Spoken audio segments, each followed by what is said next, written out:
காஞ்சிபுரத்துக்கு பக்கத்தில் ஒரு இருமல் மருந்து தயாரிக்கின்ற கம்பெனி, அது இந்த தமிழ்நாடு அரசுக்கே தெரியல. இன்றைக்கு மத்திய பிரதேசத்தில் அந்த குழந்தைகள் 20 குழந்தைகள் அந்த இருமல் மருந்தை சாப்பிட்டு அருந்தி இறந்து விட்டது. ஆனால் தமிழ்நாட்டில் இருக்கின்ற இந்த அரசுக்கு, சுகாதாரத்துறைக்கு இப்படிப்பட்ட மருந்து தயாரிக்கின்ற கம்பெனியே தெரியல.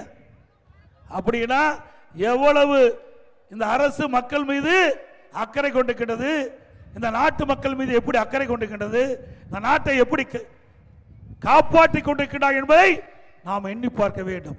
ஆக இன்றைக்கு மத்திய பிரதேசத்தில் அமைச்சர் சொல்லுகின்றார், இன்றைக்கு நம்முடைய தமிழ்நாடு அரசு சுகாதாரத்துறை அலட்சியத்தால் ஏற்பட்ட கொடுமையான நிகழ்வு என்று குற்றம் சாட்டியிருக்கின்றார்.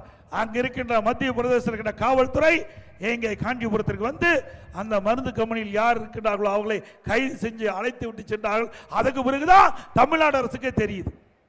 இப்படிப்பட்ட அவல ஆட்சி தொடர வேண்டுமா? தொடர வேண்டுங்களா?